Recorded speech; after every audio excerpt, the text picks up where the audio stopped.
Welcome to the first of our ISM history interviews, talking about the background and the current legacies of the work of the international solidarity movement with Palestine and with the Palestinian people. And so today we're going to be talking with Paul Larudee, who is one of the most long-term and wide-ranging organizers who's been part of the international solidarity movement since its early days. Paul, could you tell us a little bit about the beginnings of ISM and how it got started? Well, I learned about the beginnings, I guess, some years after I was already part of it, because the real beginnings of it, I would say, started with one person, Netta Golan, who in early 2001, just decided that she was going to resist an action that was taking place on a farm in the West Bank, where the military was going to come in and destroy structures and the olive trees and so forth. And what she did was to chain herself to an olive tree. And I think there was a friend of hers who may not have done it at the same time, but who was involved, and I don't remember her name. But Netta was friends with Huwaida Arraf at the time, and they got together and tried to plan a couple more activities and this sort of thing. And I guess it was more or less Huwaida's idea to try to recruit from overseas. And everybody said, well, you must be crazy. You want people to actually pay money to come here and get abused and shot at and this sort of thing. And she said, oh yeah, I think they'll do it. And of course she was right.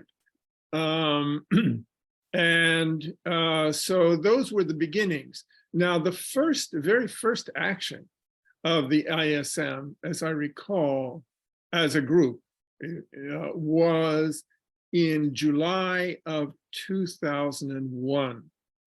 And I learned about it a month later from Liat Kantorovitz, who was involved with it at the beginning. And she came to Berkeley, where she gave a presentation on it. And a friend of mine said, well, there's a group that's going to do a presentation on how civilians, foreigners and Palestinians together are blocking the military's actions in the West Bank. I said, what? I said, I'd never heard about anything like that. But I went to the presentation and Liat had film of it. It was pretty rough footage, but it was very interesting. And it was astonishing, absolutely astonishing. What the group did was essentially to invade a small Israeli military base. They went onto the base and chanting slogans and waving flags and whatever. And the soldiers actually retreated. They went back to their barracks and left the space open, and the Israeli flag was taken down and all sorts of things like that. It was a show. It was because it was just totally unexpected. They just didn't know how to react to it. We never had that kind of reaction from the Israelis after that. But anyway, that was the first one, and I thought it was fantastic. And it stuck in my mind for a couple of months, and then I heard that there was, well, actually, I guess Liat mentioned that they were recruiting for an action in December. And I thought about it, but by the time I made up my mind, it was too late. So I missed that one. A couple of friends of mine went, but I arranged to go at the end of March in 2002.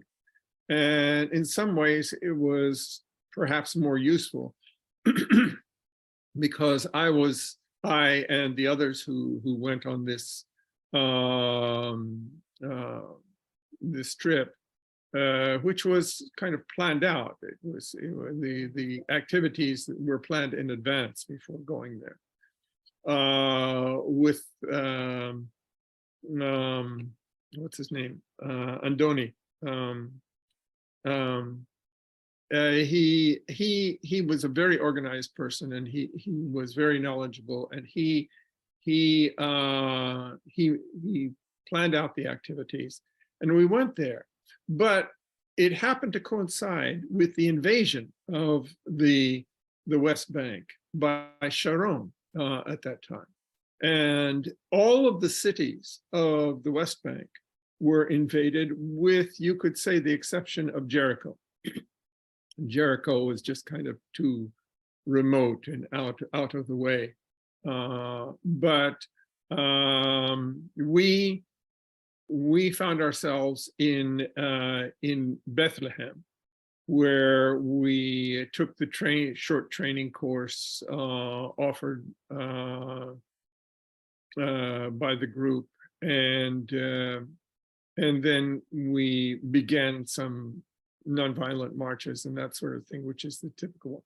This ended up, of course, becoming a very sensational event, because when we had heard, under the curfew, the military curfew that had been set up, when we heard that there was a family or families, an extended family of maybe 70 or 80 people who were living in what is an apartment building, but it's called a house here because the extended family lives in it.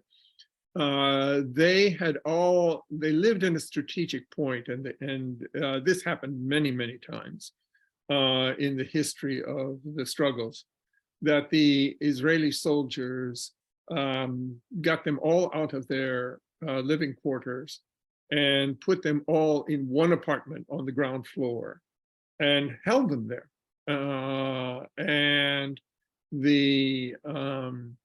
And they took the top floors because they had a good line of sight to what they wanted to see.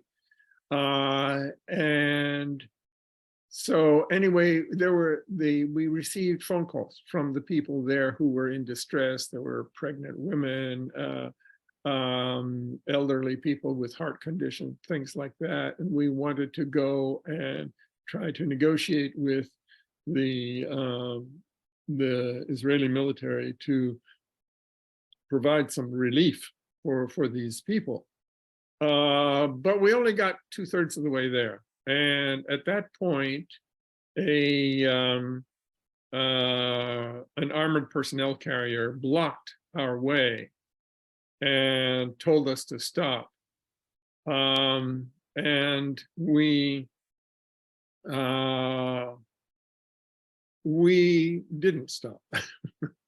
And the armored personnel carrier quickly got on the radio and was talking, I guess, to the superior or whatever.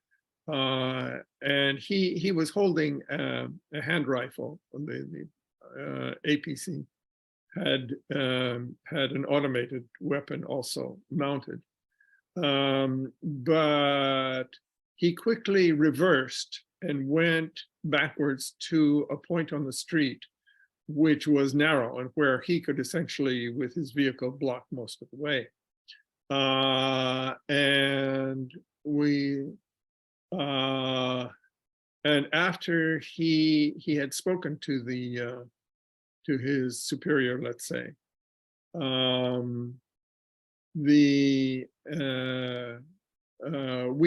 we kept approaching, and one of our members spoke Hebrew, and he spoke to the person who was out of the hatch, standing up in the hatchway, And apparently the soldiers, Hebrew was not very good. I think he was probably Russian at that time. There were a lot of influx of Russians then. And so he went back and he basically just started shooting at us. And I was wounded, not terribly. I had some shrapnel in the leg. The woman next to me got hit in the stomach, and a couple of others got hit on the upper body, the face, and so forth. And so it was quite a sensational event, if you will. And we got taken to hospital, and reporters came, Western reporters came, and I recall one session on BBC 24 Hours. They wanted to talk to me, and so the question that was asked was, by the way, I mean, cell phones, forget it. At that time, it was very difficult to connect with the UK, let's say. But a friend of mine, a wealthy friend who was part of the group, let me use his phone. He must have paid a lot of money, several $100 equivalent, for me to do that. But anyway, the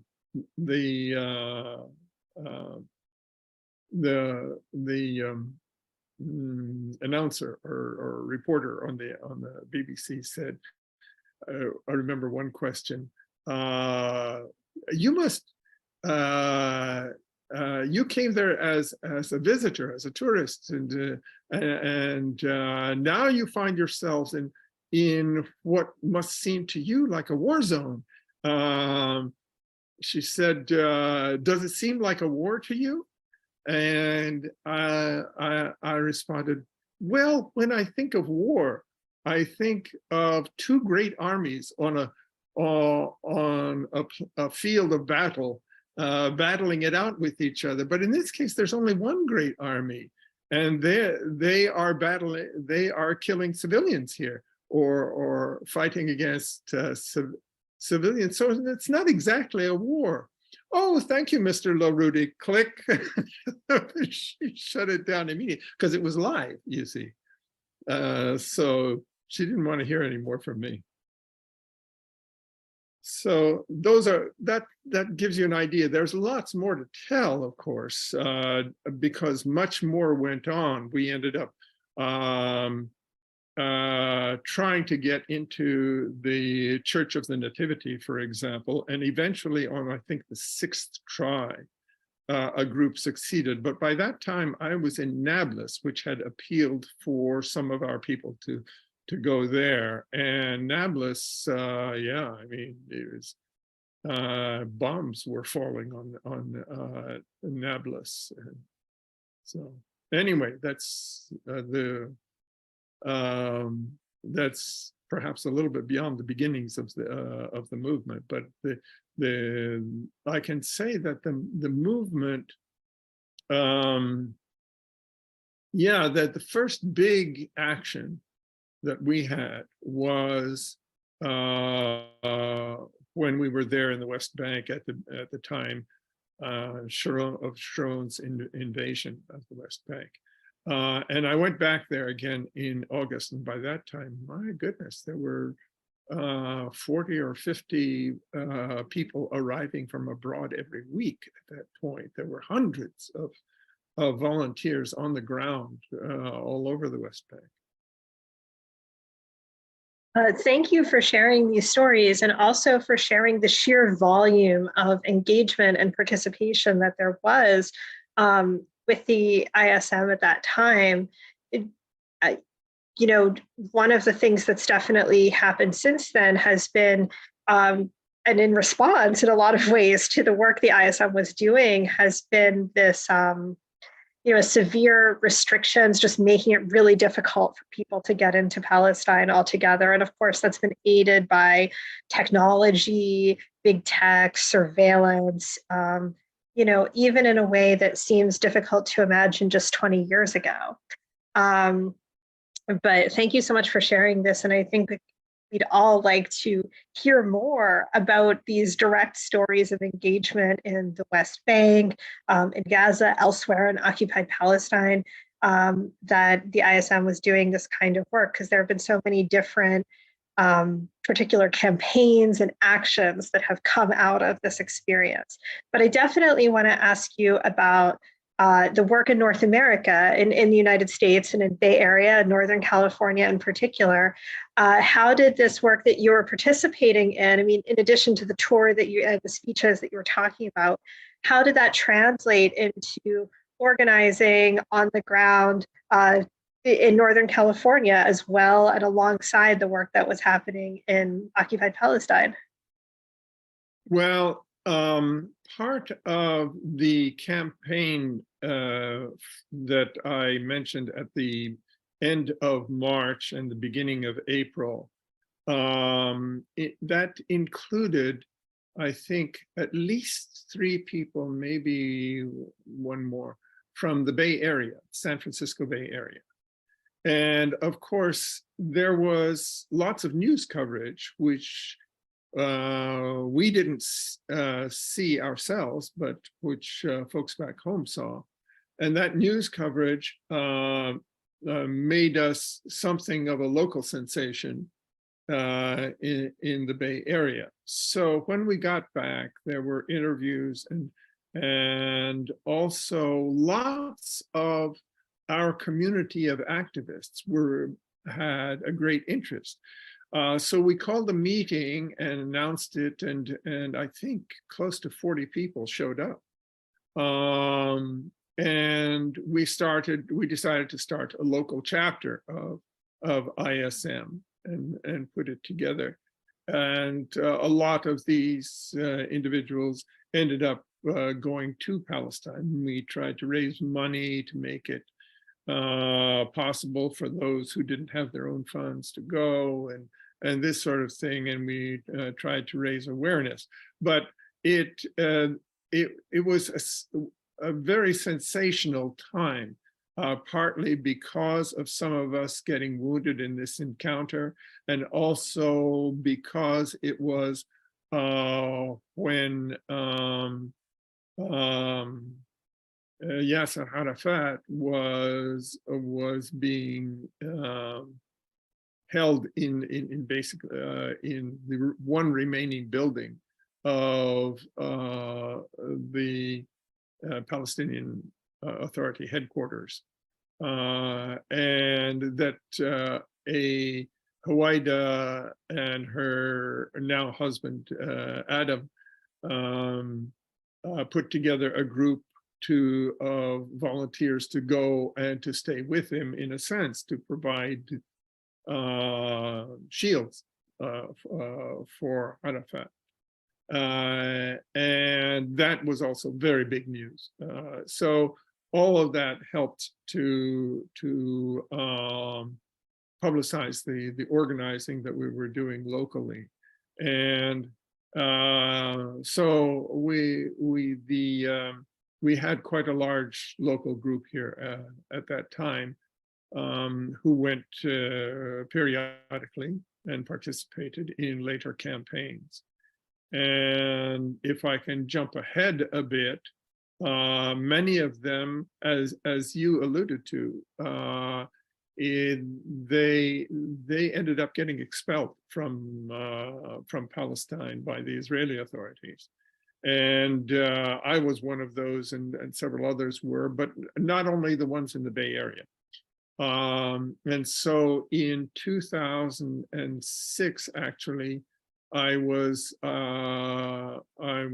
jailed and then expelled, and then after that, I and a total of 5 people in various parts of the world discussed what we could do to overcome the problem. And the answer was, well, we'll go someplace where the Israelis aren't, and that is to get into Gaza by boat, because Gaza is directly on the sea.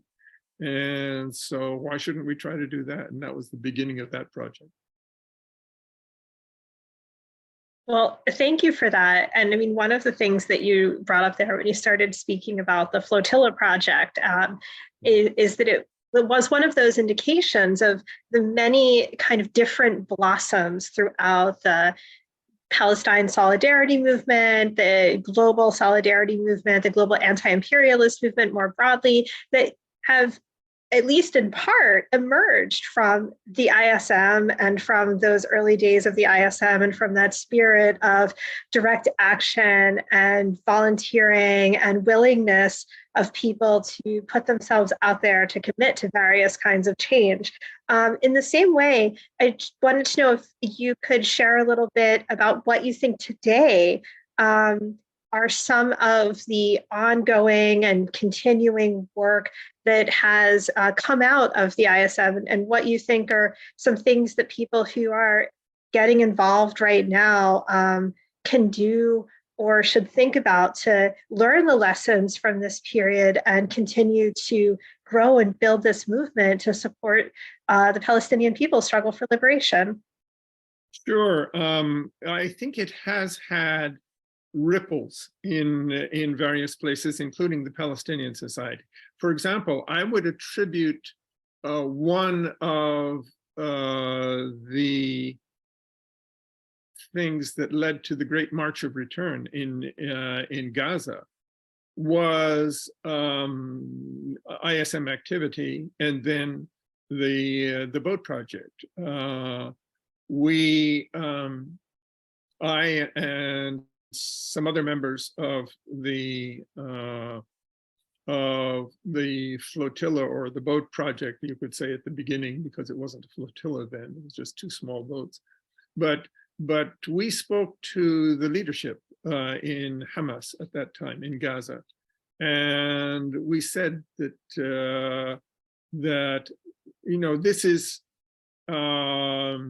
this is a demonstration of popular power and popular will, the nonviolent approach. It's something in which everyone can participate. It's not just for those who become dedicated fighters and who have access to weapons and so forth. I mean, the entire society can participate in nonviolent resistance, in effect. So anyway, we just brought that up as a possibility, and I don't know to what extent that had an effect, but it certainly sounds to me like the Great March of Return is, at least in part, a result from of some of these, and there were quite a few Palestinians in the West Bank and in Gaza who started very inspirational nonviolent resistance movements locally in their communities, and this. But I have to say that I learned something from the Great March of Return, which was that it's not enough to walk the walk. Usually we suggest that walking the walk is better than talking the talk.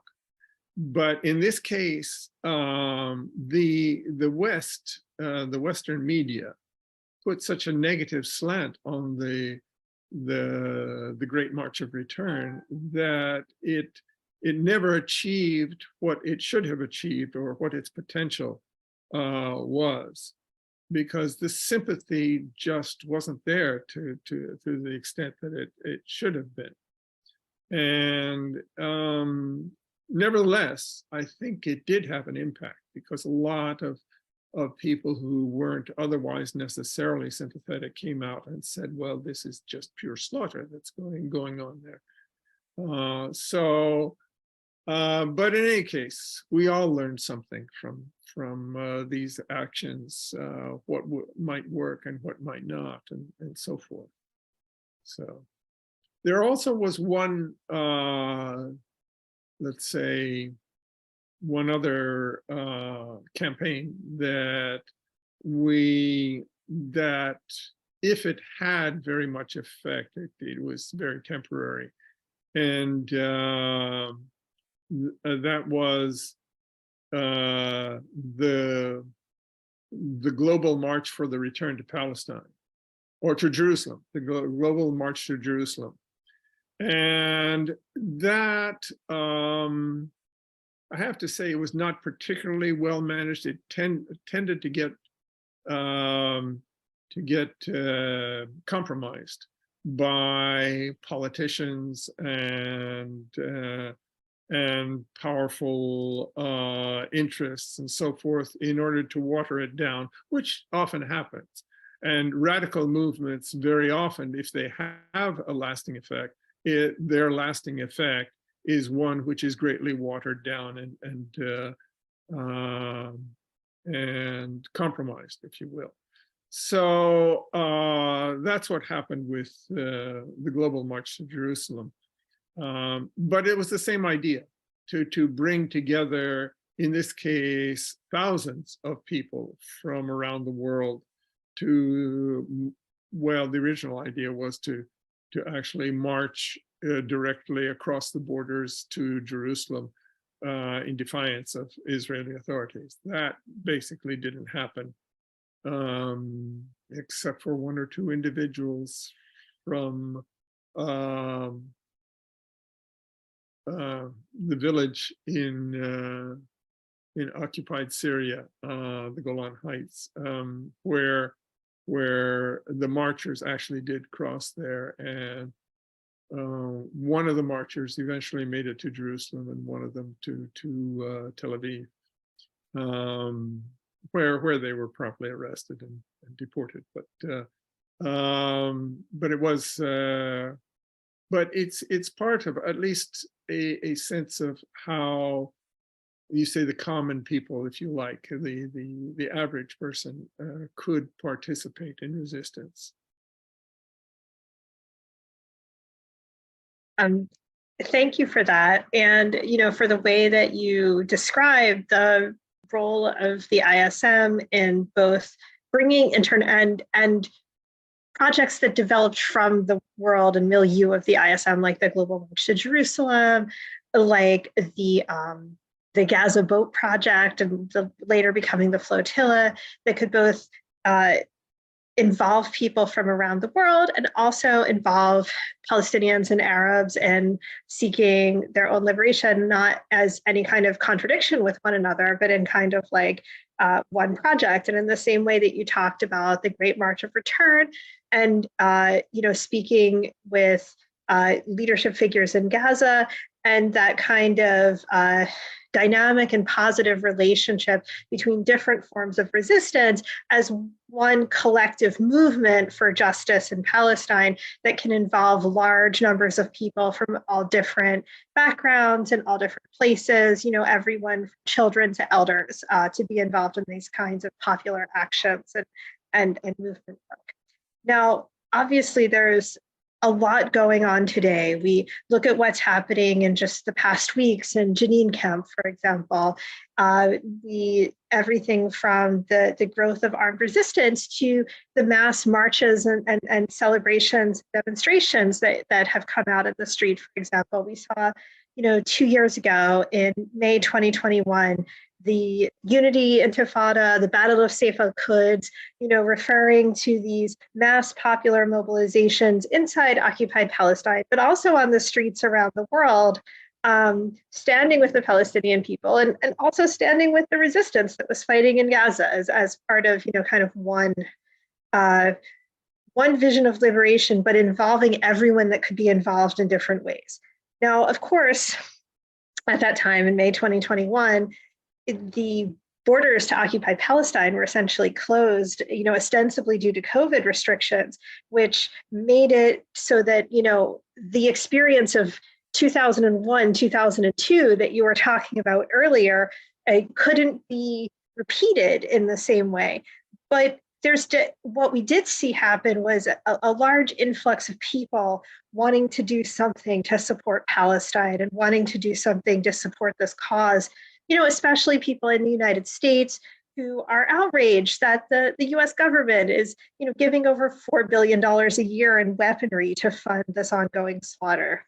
So to just kind of wrap up this initial interview on this topic, I wanted to ask you what you think that people who hear this and are inspired by these stories and want to know what they can do now, what would you recommend that people do to get involved, to take action, or to support justice in Palestine? Well, there are lots of ways to expand. I think a large part of what needs to happen is to expand the consciousness, the awareness further of what is actually happening there, and to understand and to be skeptical of what we hear that is considered common knowledge, which comes from the mainstream media to a large extent, which is manipulated by interests that put a slant. I don't think it's extreme to call it propaganda, because and I have to say that propaganda has always been at work, but since I was young, I think it's gone over time now. It is shutting out alternate opinions to a greater extent now. So what we can do is to, first of all, spread the word, and also do whatever activism we're capable of doing in our lives. And that includes, let's say, lobbying, bringing speakers, sending letters. There are all kinds of things that can be done. One of the best things, of course, if you're able to do it, is to go and see for yourself, and to seek out another point of view, at the very least, to compare it to your own, because it's I get sick sometimes reading the what's in the mainstream media, but in the mainstream media you do not find the other side of the question. You do not see, if they are criticizing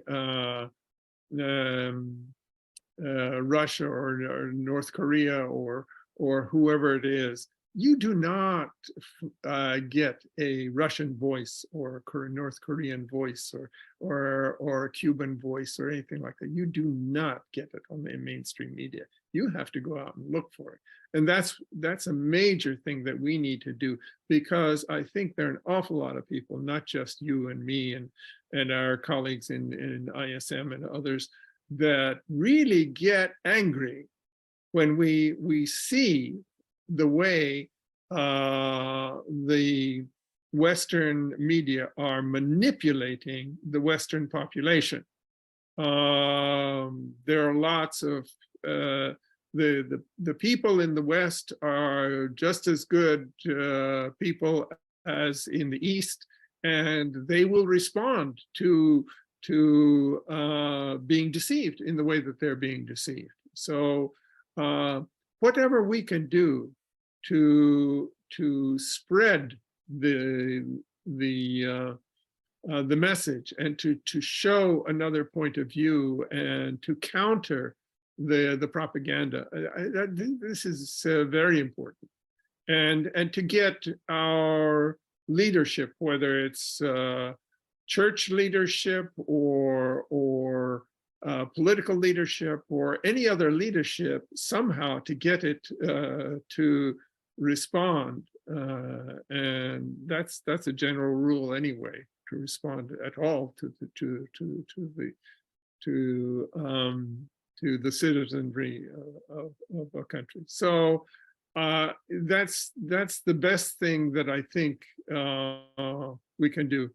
In speaking of, as an example, what we did locally here in the San Francisco Bay Area, the nonprofit that we sent up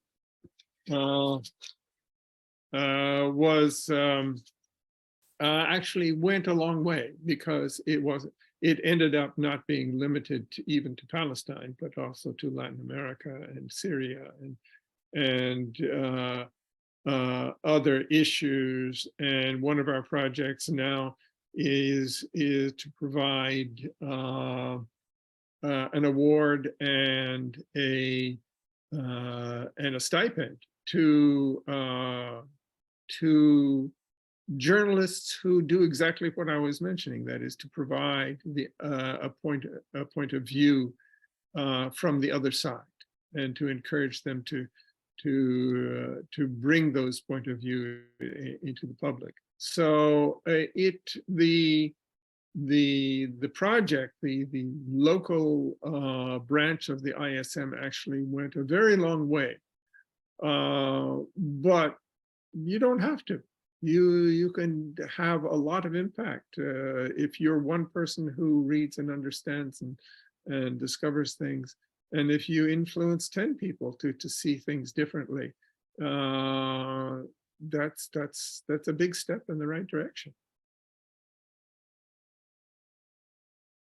Thank you so much for your thoughts, your insight, and your memories of the past, but also you're looking forward towards the ongoing organizing, and for your own ongoing organizing and advocacy work that's still continuing to make a difference for justice in Palestine. We look forward to continuing these conversations, and please follow our YouTube channel and stay in touch in order to hear more about the background, history, and legacy of the ISM and the ongoing work for justice and liberation in Palestine and around the world. Thank you so much, Paul. Thank you, thank you for joining us. I look forward to it too. But also thank you for everything that you've done and are still doing in this cause.